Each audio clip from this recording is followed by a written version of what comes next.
வணக்கம். உங்கள் மனசில் இருக்கக்கூடிய ஆசை எதுவாக இருந்தாலும் சரி, அதை விரைவாக நிறைவேற்றிக்கணும் அப்படின்ற ஒரு எண்ணம் நம்ம எல்லாருக்குமே இருக்கும். நினச்சது நிறைவேறணும் அப்படின்ற ஒரு ஆர்வம் இருந்துக்கிட்டே இருக்கும். அதை எப்படி செய்யலாம், என்ன பண்ணலாம், என்ன பயிற்சி செஞ்சால் இதை நம்மளோட குறிக்கோளுக்கு ஏற்ற வெற்றியை நம்மளால் அடைய முடியும் அப்படின்றத பற்றின பதிவு தான் இன்றைய பதிவு.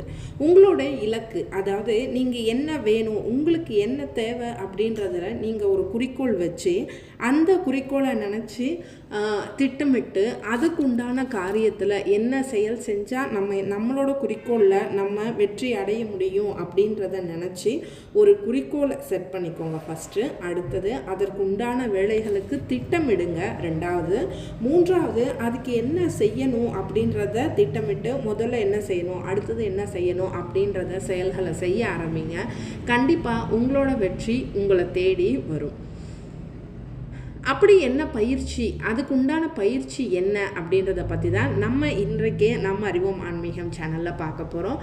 பதிவுக்கு போகிறதுக்கு முன்னாடி நம்ம அறிவோம் ஆன்மீகம் சேனலை இது வரைக்கும் சப்ஸ்கிரைப் பண்ணாதவங்க மறக்காமல் சேனலை சப்ஸ்கிரைப் பண்ணிவிடுங்க. பொதுவாக நம்ம மனசில் எண்ணக்கூடிய காரியத்தை நிறைவேற்றணும் அப்படின்னா தொடர்ந்து அது மேலே நமக்கு ஒரு ஈடுபாடு, பற்றுதல் வச்சுருக்கணும்.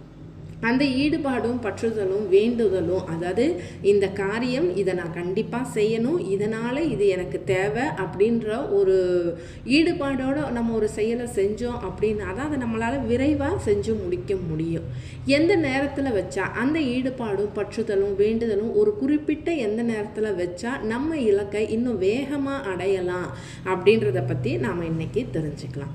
வெற்றியின் ரெண்டாவது ரகசியம்னு பார்த்தீங்க அப்படின்னா இதில் தான் அடங்கியிருக்குது. நம்ம எப்படி எந்த நேரத்தை கணக்கிட்டு செய்யறோம் அப்படின்றது தான் நம்மளோட வெற்றியோட ரகசியமும் இருக்குது.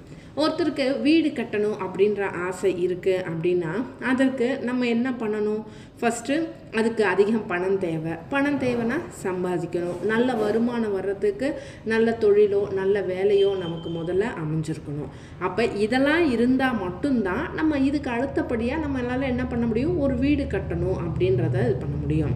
அடுத்தது, இப்படி நம்முடைய ஆசைகள் பல கட்டங்களை, அதாவது ஃபஸ்ட்டு வீடு கட்டணும்னு யோசித்தோம். அப்போ வீடு கட்டுறதுக்கான பணம் எங்கேருந்து வரணும்னு யோசித்தோம். பண தேவைக்கு என்ன பண்ணணுன்றதை யோசித்தோம். இப்படி நம்முடைய ஆசைகள் பல கட்டங்களாக தாண்டி தான் நம்மளால் நிறைவேற்றிக்க முடியும்.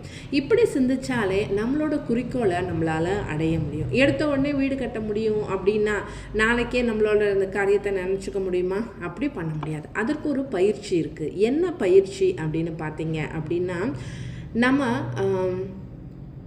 எந்த ஒரு வேலை, நம்மளோட எண்ணமும் மனசும் சுத்தமாக எந்த ஒரு குழப்பமும் இல்லாமல் இருக்கக்கூடிய நேரம் அப்படின்னு பார்த்தீங்க அப்படின்னா அது நம்ம காலையில் கண் விழிக்கக்கூடிய நேரம் தாங்க. நல்லா தூங்கி சமயத்தில் நம்ம உடல் உறுப்புகளும் மூளையும் ஓய்வெடுத்து சுறுசுறுப்பாக அந்த நாளை தொடங்கிறதுக்கான நேரம் நம் கண் விழிக்கும் காலை நேரம் தாங்க. அது அதிகாலை வேலையாக இருந்தால் இன்னும் ரொம்பவே சிறப்பு அப்படின்னு தான் சொல்லுவேன் நான். நீங்கள் கண் விழிக்கும் நேரம் சூரிய உதயத்திற்கு முன்பாக இருக்கணும். அதை மட்டும் ஞாபகம் வச்சுக்கோங்க. நான் உங்களை 4 மணிக்கு எந்திரிக்கணும் 3 மணிக்கு எந்திரிக்கணும்லாம் சொல்ல, சூரிய உதயத்திற்கு முன்பாக ஒரு 5:30 6 மணிக்குள்ளேயாவது பார்த்துக்கோங்க.